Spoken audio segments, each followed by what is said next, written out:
बिस्मिल्लाहिर्रहमानिर्रहीम। बेटे जो आज का हमारा लेक्चर है वो है pyruvic acid oxidation. Pyruvic acid oxidation के अंदर क्या होगा कि जो प्रीवियस लेक्चर में हम पढ़ चुके हैं कि ग्लूकोज जो है वो कन्वर्ट होगी इसमें एसिटाइल ग्रुप के अंदर, मतलब एसिटाइल को एंजाइम ए जो है वो हमें चाहिए है। अब उस ग्लूकोज को कन्वर्ट किया गया था पायरुविक एसिड के अंदर। जब ग्लाइकोलाइसिस हुई तो उस ग्लाइकोलाइसिस के दौरान ग्लूकोज कन्वर्ट हुआ पायरुविक एसिड के अंदर, और इस पायरुविक एसिड को हमने लेके जाना है एसिटाइल को एंजाइम ए में, ताकि हमारा जो है वो क्या चल सके, क्रेब्स साइकिल जो है उसको हम जो है वो चला सकें। तो बेटे ज़रा गौर करिएगा, जो टॉपिक है हमारा कि यहाँ पे देखें तो ये हमारे पास पायरुविक एसिड का मालिक्यूल है। बेटे ये जो पायरुविक एसिड का मालिक्यूल है, इस पायरुविक एसिड में से ये कार्बन और ये ऑक्सीजन मिलके यहाँ से कार्बन डाइऑक्साइड को क्या कर देंगे, रिलीज़ कर देंगे, और जो ये पायरुविक एसिड है ये कन्वर्ट हो जाएगा एसिटाल्डिहाइड के अंदर। अब ये जो एसिटाल्डिहाइड है, इसमें ये जो हाइड्रोजन बाकी रह जाता है, इस हाइड्रोजन को रिमूव कर देते हैं, हाइड्रोजन आयंस निकल जाते हैं, H+ आयंस निकल जाते हैं, और NAD जो है वो भी कन्वर्ट हो जाता है NAD+ के अंदर। और इसी के साथ स्टेप नंबर 2 में ये जो H जब रिमूव हो जाता है तो ये जो H3C और C डबल बॉन्ड O बचता है, बेटा इसे हम क्या बोलते हैं, एसिटाइल ग्रुप कहते हैं। एसिटाइल ग्रुप का क्या मतलब है कि यहाँ पे हमारे पास एसिटाल्डिहाइड कन्वर्ट हो गया है एसिटाइल ग्रुप के अंदर। अब इस एसिटाइल ग्रुप के अंदर क्या ऐड होगी बेटा, यहाँ से जो है वो को एंजाइम ए ऐड होगा, और उस को एंजाइम ए के ऐड होने से ये एसिटाइल ग्रुप जो है, ये एसिटाइल को एंजाइम ए के अंदर जो है वो कन्वर्ट हो जाएगा। दोबारा से ज़रा देखिएगा कि पायरुविक एसिड जो है उसमें से कार्बन डाइऑक्साइड को रिमूव करके पायरुविक एसिड को कन्वर्ट किया गया है एसिटाल्डिहाइड के अंदर। एसिटाल्डिहाइड में से हाइड्रोजन रिमूव कर दिया गया, और NAD जो है ये NAD+ के अंदर जो है वो कन्वर्ट हो चुकी है। यहाँ पे हाइड्रोजन है इसके साथ निकल जाते हैं। इसी के साथ क्या होगा, एसिटाइल ग्रुप बन चुका है। इस एसिटाइल ग्रुप के अंदर हमने को एंजाइम ए को ऐड किया। अभी को एंजाइम ए जो है ये कन्वर्ट हो चुका है बेटा एसिटाइल को एंजाइम ए के अंदर। अब ये acetyl co enzyme A next process में जाने के लिए जो है वो तैयार है। तो हम लोग नेक्स्ट क्रेब्स साइकिल के अंदर देखते हैं कि एसिटाइल को एंजाइम ए जो है वो कैसे नेक्स्ट प्रोसेस के अंदर जो है मूव करता है। तो बेटे नेक्स्ट जो है हमारे पास, अगर आप लोग देखें तो ये जो एसिटाइल को एंजाइम ए हम पीछे बना चुके थे, देख चुके हैं कि कैसे पायरुविक एसिड चेंज हो चुका है बेटे किसके अंदर, हमारे पास एसिटाइल को एंजाइम ए में। अब वो रेडी है नेक्स्ट साइकिल में मूव करने के लिए, जिसे हम लोग क्रेब्स साइकिल का नाम दे देते हैं। बेटा क्रेब्स साइकिल को सबसे पहले डिस्कवर किया बाय सर हैंस क्रेब ने, और इसको दो और नाम दिए जा सकते हैं क्रेब साइकिल को। एक बेटे सिट्रिक एसिड साइकिल, और एक इसे कहते हैं ट्राई कार्बोक्सिलिक एसिड। आप लोगों को पेपर में क्रेब साइकिल पूछा जाए, सिट्रिक एसिड साइकिल पूछा जाए, या बेटे आप लोगों को ट्राई कार्बोक्सिलिक एसिड के बारे में पूछा जाए, तो सब एक ही बात है, मतलब कि एक ही हमने जो है वो टॉपिक जो है वो समराइज़ करना है, एक ही टॉपिक के बारे में हमने जो है वो लिखना है। बेटा देखिएगा, सबसे पहले क्या होगा कि इसके बारे में, इस टॉपिक के बारे में हम थोड़ा सा पढ़ने से पहले इसके प्रोडक्ट्स के बारे में पढ़ेंगे, फिर मैं आपको साइकिल की तरफ लेके चलूँगा कि इस क्रेब साइकिल के दौरान हमारे पास एक्चुअली बनेगा क्या। बेटा इसकी जो पहली प्रोडक्ट है जिसे हम लोग जो है वो सिट्रेट बोलते हैं, ये सिट्रेट होती है। ऊपर मैं एक्सप्लेन करता हूँ कि सिट्रेट कैसे बनता है। इस सिट्रेट को पास किया जाता है through a series of electron जो है वो यील्डिंग ऑक्सीडेशन, मतलब कि ये जो सिट्रेट है ये different series of electron oxidation के अंदर जाती है रिएक्शंस के अंदर, जिससे ये कन्वर्ट होती है NADH के अंदर और FADH2 के अंदर। बेटा ये NADH और FADH2 भी एनर्जी की ही एक टाइप्स हैं, ये एनर्जी ही होती है जिसको नेक्स्ट फिर आगे जो है ये प्रोड्यूस करके डेट रिलीज्ड ATP, कि NADH को और FADH को ही यूज़ किया जाता है ATP के प्रोडक्शन के अंदर, जिसकी फर्दर कह लें कि ऑक्सीडेशन होती है रिस्पायरेटरी चेन के अंदर, रिस्पायरेशन चेन में, जो कि आने वाला नेक्स्ट हमारा टॉपिक इसी पे ही होगा कि ATP को जो है वो कैसे सिंथेसाइज किया जाता है NADH और FADH2 को इस्तेमाल करते हुए। तो ये थी हमारी प्रोडक्ट क्रेब साइकिल की। क्रेब साइकिल की प्रोडक्ट पूछी जाएँ तो आप लिखिएगा NADH और FADH2, ये दो प्रोडक्ट्स हैं बेटे जो सिट्रिक क्रेब साइकिल में या सिट्रिक एसिड साइकिल में हमारे पास बनेंगी। अच्छा, इस टॉपिक को बेटा पढ़ने से पहले आप लोग ज़रा इन छोटी सी टर्म्स को ज़रा पहले समझ लें तो बेहतर होगा, ताकि हम जो है वो इस टॉपिक को ज़्यादा अच्छे तरीके से जो है वो समझ सकें। बेटा यहाँ पे देखिएगा कि हमारे पास डिहाइड्रेशन का क्या मतलब है।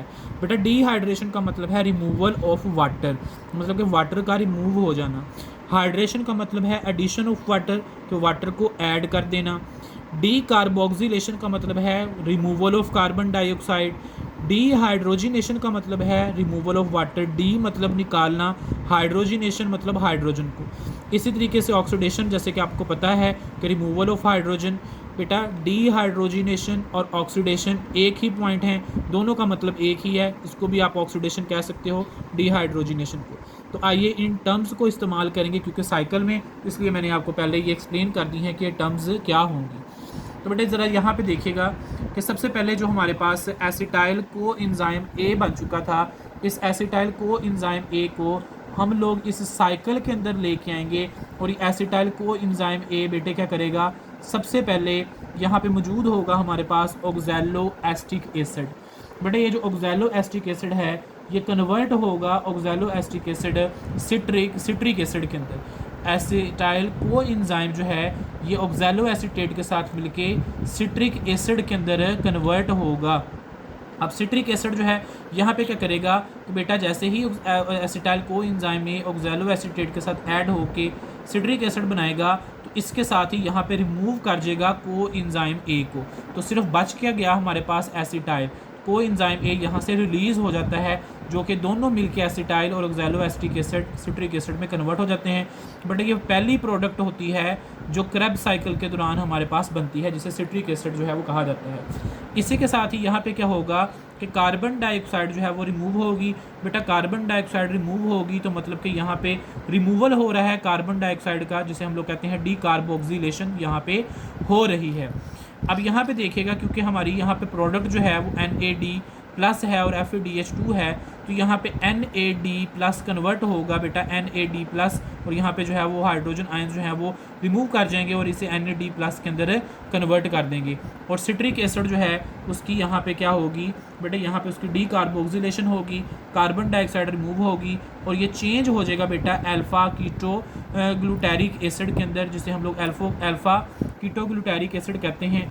इस अल्फ़ा कीटो ग्लूटैरिक एसिड की फर्दर आगे बेटा डी कार्बोक्सिलेशन होगी, इसमें से फिर कार्बन डाइऑक्साइड रिमूव करेगी और NADH जो है वो NADH+ इसमें कन्वर्ट हो रहे हैं और यहाँ पे हाइड्रोजन जो है वो आप लोगों को पता है जी इसमें से निकल रहा है और इसे NADH+ के अंदर कन्वर्ट कर रहा है।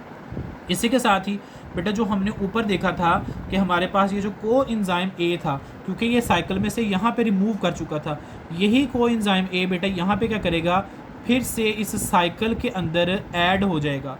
जब ये साइकिल में ऐड होगा बेटे तो अल्फ़ा कीटो ग्लूटैरिक एसिड को कन्वर्ट करेगा सक्सिनाइल को एंजाइम ए के अंदर।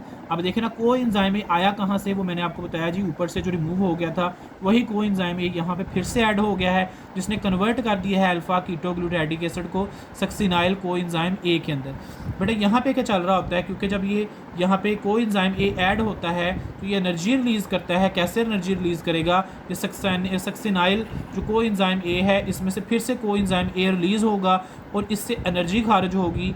उस एनर्जी को हम लोग यूज़ करेंगे ADP के साथ। ATP जो है वो एक फास्फेट ऐड होगा और उसको कन्वर्ट करेगा ADP को ATP के अंदर। बेटा यहाँ पे ATP जो है ये जनरेट की जाएगी, जो सक्सिनाइल को एंजाइम ए में से को एंजाइम ए को रिमूव करने से हमारे पास जो है वो हासिल हुई है, जो कि हमने जो है वो एनर्जी को यूज़ किया ADP को ATP में कन्वर्ट करने पे, और यहाँ पे जो को एंजाइम है वो फिर से यहाँ से रिलीज़ हो चुका होगा। तो अब ये सक्सेनाइल जो है, क्योंकि इसमें से कोएंजाइम ए निकल गया तो इसका नाम सक्सेनिक एसिड जो है वो बन जाएगा। ये सक्सेनिक एसिड यहाँ पे क्या करेगा बेटा, फिर से कन्वर्ट होगा फ्यूमेरिक एसिड के अंदर। फ्यूमेरिक एसिड के अंदर क्या होगा कि यहाँ पे FAD जो है ये कन्वर्ट होगा FADH2 के अंदर, यहाँ पे कन्वर्ट होगा। यहाँ पे FAD जो है FADH बना रहा है, FADH2। बेटा एक ये प्रोडक्ट बन गई है हमारे पास, और एक मैंने आपको पीछे बताया कि हमारे पास NADH+ जो है वो बन चुका है।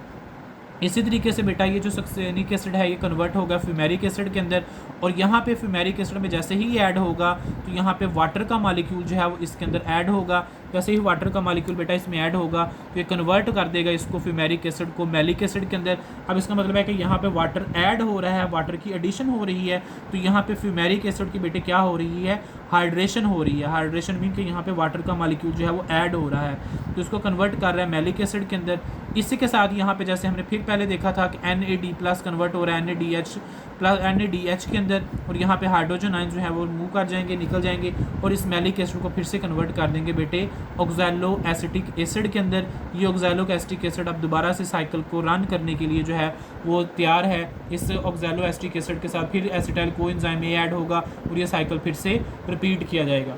तो क्रेब्स साइकिल में हमने ये बात याद रखिएगा बेटा, इसी तरीके से इसको याद करिएगा। इसमें स्टेप बाय स्टेप आप लोगों ने लिखना है कहाँ पे हाइड्रेशन हो रही है, कहाँ पे डिहाइड्रेशन हो रही है, और कहाँ पे जो है वो आपके पास ऑक्सीडेशन या डीकार्बोक्सिलेशन हो रही है। इस पॉइंट को आप लोग याद रखिएगा। प्रोडक्ट्स जो हैं वो इसकी NADH और FADH2 हैं, जो कि फ़र्दर आगे इसको हम लोग यूज़ करेंगे ATP की प्रोडक्शन के अंदर। इसी बेटा टॉपिक से रिलेटेड आज के जो हमारे MCQs हैं उस पर ज़रा फोकस करिएगा।